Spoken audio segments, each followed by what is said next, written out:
8-10 दिन में 3 तरह के प्रतिनिधिमंडल मेरे को मिले। एक दिन राज्य भर के 250-300। दूसरा एक प्रतिनिधिमंडल सफाई कर्मियों का मिला था राजस्थान भर का।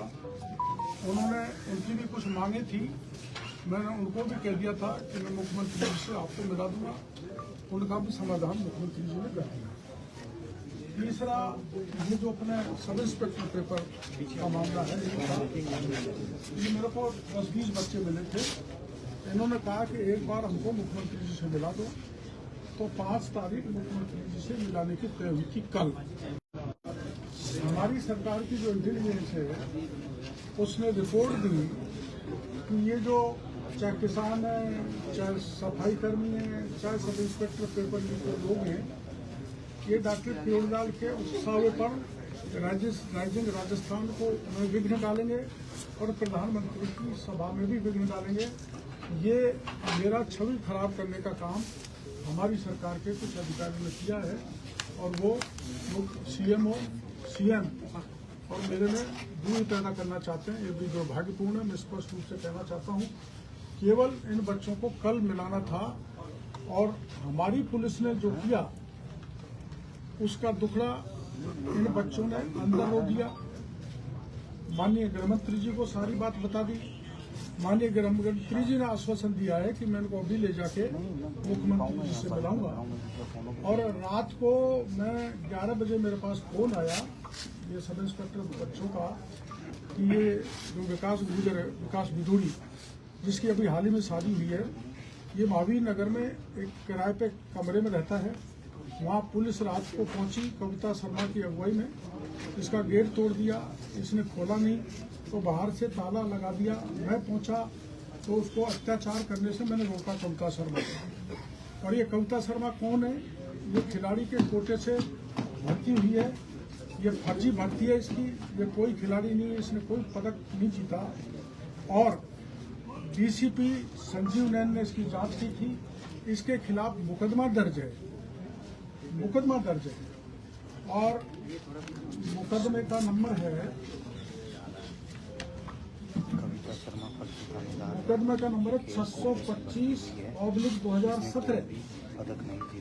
इसकी जांच एटीएस ने की है और एटीएस ने यह प्रमाणित किया है कि ये कविता शर्मा दोषी है और 2017 की जांच अब तक पड़ी हुई है। इसके खिलाफ कार्रवाई करना तो दूर की बात, इसको जयपुर जैसे महानगर में एक थाने का इंचार्ज बना रखा है।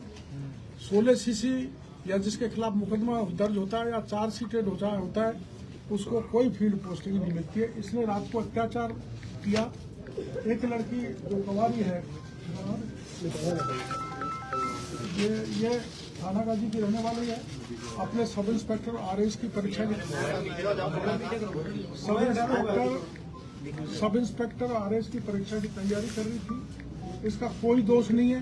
इसको ये घर पर 3 मेल और कविता खुद गई, इनसे धक्का मुक्की की, बाप को कुछ जवाब बताया नहीं और रात के 11:30 बजे इसको उठा के कविता शर्मा ले गई। घंटों तक इसको गाड़ी में बैठाए रखा। मैं इसको छुड़ा के लाया और इनके पिताजी को जाके इस बच्ची को सुपुर्द किया। इसकी आपबीती ये है, ये बिधूड़ी और उसकी धर्मपत्नी है, इनसे सुन लो। ये मैं यही मंत्री जी को कहने आया हूँ कि ये आप मुख्यमंत्री जी को बताएं और मेरी मंत्री जी से मांग है कि कविता जो चार्जशीटेड है जिस पे मुकदमा दर्ज है, कौन से थाने में दर्ज है? जोंटवाड़ा में दर्ज है। और एक महिला के फ्लैट और जमीन पर कब्जा कर रखा है। वो इसके डर के मारे कलकत्ता भाग गई। उसको भी मैं कल आपके सामने पेश करूंगा तो आपको सच्चाई सामने आ जाएगी। तो मेरी मुख्यमंत्री जी से मांगे, गृहमंत्री जी से मांगे, इस कविता को गिरफ्तार करें क्योंकि कानून से बड़ा कोई नहीं है। मेरे पे भी मुकदमा दर्ज होगा तो मैं गिरफ्तार हूँगा। कविता शर्मा जो फर्जी नौकरी से लगी है वो इतनी बड़ी नहीं है को गिरफ्तार नहीं हो, उसको गिरफ्तार किया जाए।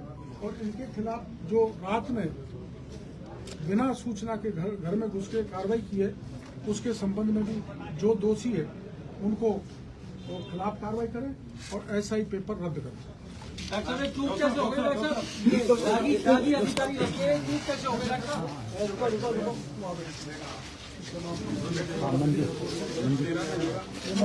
अपना नाम बताओ और क्या घटनाक्रम हुआ पूरा बताओ। मास्क हटा लो, मास्क हटाओ, मास्क थोड़ा तेज बोल देना। मास्क हटा लो, मास्क हटा लो। चलो जैसे आप कंफर्टेबल हो बोल दो आप। बस बस ठीक है। लाउडली बोलना बेटा। ये मंजू शर्मा है, इसके पिताजी का नाम मूलचंद शर्मा है, थाना गाजी के रहने वाले हैं। इसके पिताजी भी पुलिस में हैं, जयपुर में पोस्टेड है। उसने सब इंस्पेक्टर, उसने हाथ जोड़ के प्रार्थना की मैं भी पुलिस में हूँ, कोई बात है तो मेरे को बता दो। उनकी नहीं मानी और धक्का देकर इसको हिरासत में ले लिया। मैं इसको छुड़ा के इनके घर ले गया तो पिताजी महेश नगर थाने में गिड़गिड़ा रहे थे। मैंने फ़ोन करके उनको बुलाया और इस मंजू शर्मा को मैं उनको सुपुर्द करके आया हूँ। जब मैं लाया हूँ, जब मेरे फोटो भी खींचे उसने मेरी गाड़ी के सामने खड़ा होकर, कविता शर्मा ने मेरे से भी जद्दोजहद करने की कोशिश की है। और ये तेरा क्या नाम है? अनीता गुजर, ये रहने वाले बॉली के हैं। थोड़ा पीछे हो। ये अभी इसकी शादी हुई है इस विदुरी की, विकास की, और इनके घर जाके तोड़ फोड़ की, जबरन घर में घुस। बोलो, एक एक बोलो, आप बोलो ना। आप शुरू कीजिए। मैं तो पढ़ाई कर रही थी, मुझे तो कुछ आइडिया ही नहीं था पीछे बात मत करो। क्या हुआ क्या नहीं हुआ। 11 बजे सडनली मेरे को आवाज आई कि हाँ शायद कोई बाहर है। तो मैंने ना गेट खोला तो वहाँ पे देखा कि मैडम थी और 4 कांस्टेबल थे। तो उन्होंने बोला कि आपको हमारे साथ चलना पड़ेगा पूछताछ के लिए। तो मैंने उनसे पूछा कि कौन सी पूछताछ, किस चीज़ के लिए पूछताछ करनी है। तो उन्होंने बोला कि हमारे ऊपर भी ऊपर से आदेश आए हैं, तो हमें तो आपको पूछताछ के लिए लेके जाना पड़ेगा। तो मैंने बोला पिताजी को मुझे इन्फॉर्म करना पड़ेगा, पिताजी ऊपर सो रहे हैं। तो वो ऊपर पापा को बोलने गए वहाँ पे कि आपके बच्चे को लेके जा रहे हैं। तो मैंने पापा ने भी पूछा कि हाँ किस चीज़ के लिए लेके जा रहे हैं। तो कोई दिक्कत नहीं, आराम से बोलो। कोई दिक्कत नहीं, आप आराम से बोलो। मैं उसको मना कर रही थी, पहले मुझे बताओ कि किस चीज़ के लिए लेके जा रहे हो आप सब लोग।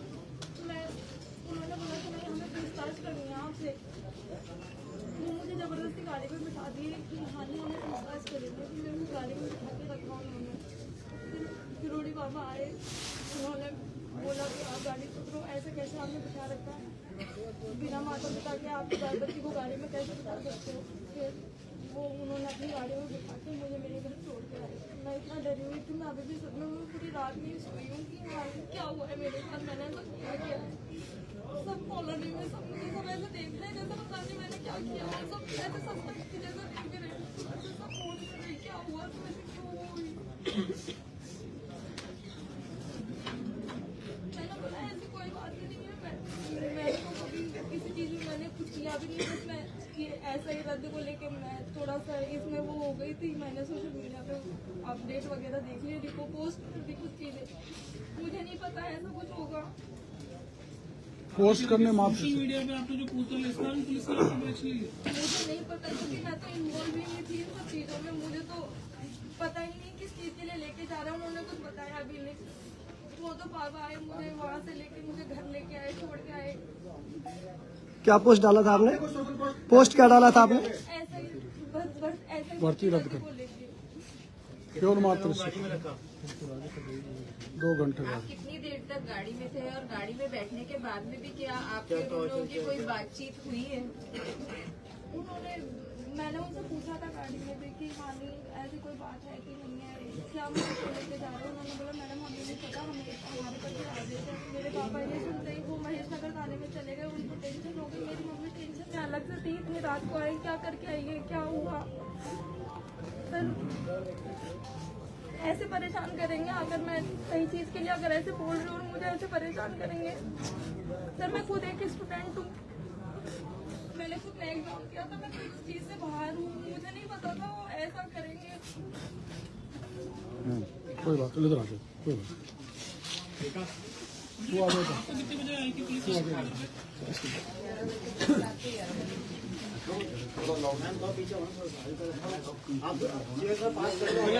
बताओ विकास, तुम इधर भी आए थोड़ी सी। बताओ विकास, बताओ जल्दी क्या हुआ।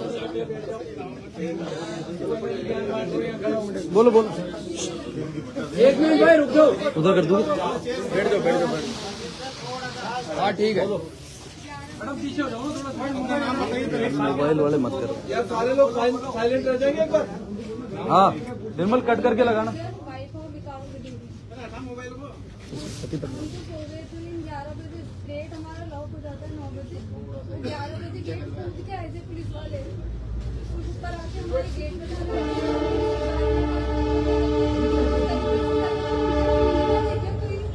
न्याय के साथ लड़ाई करना कोई गलत बात है क्या?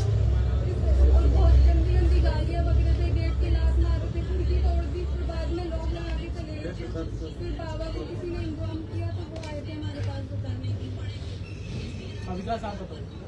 सर मैं बात इतनी सी है कि मैं ऐसा ही बढ़ती रद्द आंदोलन को लेकर थोड़ा सा सक्रिय हूँ। मेरा दोष सिर्फ इतना सा है, मेरी बहन मंजू का दोष इतना सा है कि इस भ्रष्टाचार के खिलाफ हम आवाज उठा रहे हैं। और हमारा दोष यह है कि जो सरकार ने रिकमेंडेशन की, हम उसी बात को दोहरा रहे हैं कि आपकी सरकार ने जो जांचें कर दी, एसओजी, पीएचक्यू और एजी ने जो सब कुछ कर दी, सरकार को रिकमेंड कर दिया, तो वो आप उस पर कार्रवाई क्यों नहीं कर रहे?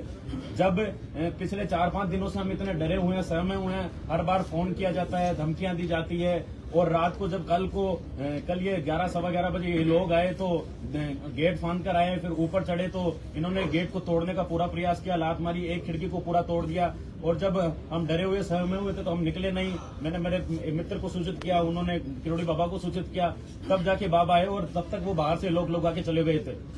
हमारा दोष इतना सा है कि हम ये न्याय की गुहार लगा रहे हैं, बस इतना सा दोष है क्या हमारा कि हम न्याय के लिए नहीं लड़ सकते क्या? कि एसआई भर्ती में इतना बड़ा घोटाला हो गया, जब 30 दिन पहले पेपर लीक हो गया। मुख्यमंत्री जी की मैं भाषण सुनता हूँ, आए दिन कहते हैं कि अभी बंसी बजी है, चक्कर चलना बाकी है। तो मुख्यमंत्री वो चक्कर हमारे युवाओं के ऊपर मत चलाओ, हम लाइब्रेरी में और बैठकर पढ़ने वाले स्टूडेंट, वो चक्कर चलाना है तो उन आरपीएससी के मेंबरों के ऊपर चलाओ, जिनका नाम एसओजी ने अपनी चार्जशीट में दे दिया है, उन अध्यक्षों के ऊपर चलाओ, उन पर कार्रवाई करो ना। हम आम छात्र पर क्यों कार्रवाई कर रहे हो आप? कल दर्जनों छात्रों को अलग अलग जगह से उठाया। हर छात्र की क्या यही समस्या है क्या कि वो आंदोलन का हिस्सा है? 9 लाख स्टूडेंट है। बेटी ने जांच मार्च में आरंभ कर दी थी, सारी रिपोर्ट दे दी, अब क्या बच गया? अब कुछ नहीं बचा। और इंटेलिजेंस के सारे इनपुट गलत हैं। वो देते हैं कि राइजिंग राजस्थान में कुछ करेंगे, प्रधानमंत्री जी 17 तारीख को आ रहे हैं, उसमें कुछ करेंगे। राइजिंग राजस्थान हमारा नहीं है क्या? हम नहीं चाहते क्या कि राजस्थान में इन्वेस्टमेंट आए? बेरोजगारी तभी तो खत्म होगी, इन्वेस्टर आएंगे तो। हमारा तो ऐसा कोई मकसद ही नहीं है। गलत इनपुट जाते हैं, ब्यूरोक्रेसी पूरी तरह से हावी है और सारी गलत सूचनाएं भेजती है। और उस तरह से हमारे पास फोन आते हैं और फोन आके डराया धमकाया जाता है, मुकदमों में बताया जाता है कि ऐसे कर देंगे, तुम्हारा करियर खराब कर देंगे, किसी लायक नहीं रहोगे, नाक रगड़ लोगे तो भी तुम एग्जाम में बैठने लायक नहीं रहोगे। तो हमारा सिर्फ इतना दोष है कि हम इन भर्ती परीक्षा